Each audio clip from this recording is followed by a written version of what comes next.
Welcome to a new high school football season here on FridayNightOhio.com. This is the first weekly installment of From the Pressbox. I'm Todd Porter with FridayNightOhio.com. And I'm Chris Beaven. Chris, the high school football season is going to get started in about 48 hours. In the Federal League, there's about 4 or 5 teams who are going to be contenders in that league, and if you throw in the Youngstown teams, it could be as many as 6. Let's take some of those teams in the Federal League, and I think you have to start with defending champion North Canton Hoover. Yeah, it's going to run through Hoover. They've won it the last 2 years. They returned Mr. Football and Eric Howard. They have their quarterback back. They're going to play defense. The Vikings are going to be a handful for everybody in the league, but I don't think you can look past McKinley and Glen Oak in particular. The thing that I like about North Canton Hoover is any year that they have a wealth of experience coming back, they're usually a very difficult team to beat. Last year, Hoover was a team that found a way to win, and they pulled out probably about 4 or 5 games that could have gone either way down the stretch. I don't know if opposing teams are going to be that fortunate this year.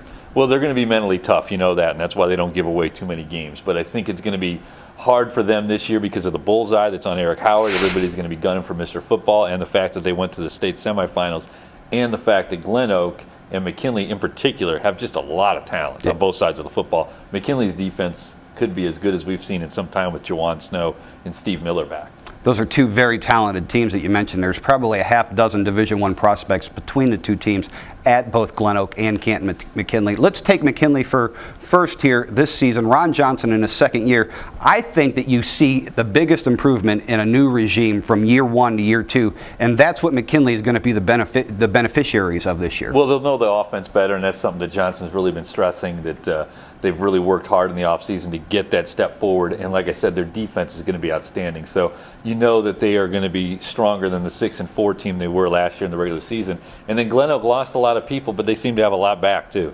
A team that I think is kind of going under the radar this year in Stark County just a little bit is Massillon, because Jason Hall is in his second year. The same goes for Massillon from that year 1 to year 2. But what I like about Massillon is Rob Partridge and how much he has grown both physically and mentally in the game this year from year 1 to year 2. As a first-year starter last year, he's the guy now. Yeah, Partridge had a great offseason, a lot of offers coming his way, and he can only enhance that with what he does. And what I like about Massillon's schedule is they get a chance to maybe not get tested as early. I mean, they play 3 city series teams in the first 5 weeks. They have Stowe.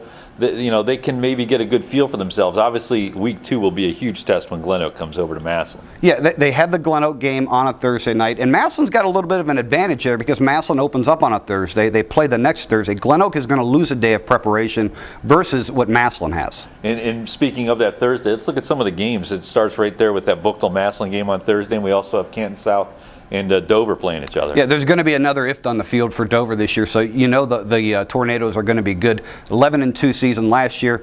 Canton South could have their hands full in week 1. It's going to be interesting to see what South has. I think they have a lot back, but they lost a huge leader on each side of the ball with Trissel and McKinney graduating. Those were 2 great high school football players, but I think South is a team that's going to make a run for the playoffs, so that should be a great game on Thursday. And then there's several good games to look for on Friday, one of them being the Green at Lake game. That was a shootout last year, and I look forward to it being that way again. Let's turn it into a nice rivalry. Also on Friday night at Bob Cummings Field, you get DC Woodson coming in, playing Glen Oak. This is a DC Woodson team that I think is a little bit better than Glen Oak thought that they were getting when they initially scheduled this game. You've got 3 guys who have either been offered or already committed to major schools. That'll be a good test for them as far as the athletes on the field. And you also have DC Coolidge coming to the area. They're going to play at North Canton, and Hoover that night is honoring its 1984 state runner-up team, so it's going to be a big night for the community, and look for Hoover to try to get out of the gate fast there. Louisville has to travel up to Ravenna, another playoff team for Louisville on the schedule early in the season. The Leopards, pretty strong though. I think that'll be a great game for them to get going this season. And one other NBC game I think we should mention is Northwest going to Orville, the debut of that 5-receiver, no-back offense. It's going to be pretty crazy with Northwest this year. Yeah, I'm looking forward to watching that because you've become accustomed to watching Northwest be more of a physical team that can throw the ball when they have to. And they've moved Evan Bach out to wide receiver. You really don't see a head coach do that very often, move a 1,700-yard back out to wide receiver. There's going to be many more big games throughout the season. You can follow them all here on FridayNightOhio.com. From the Pressbox, I'm Chris Beaven.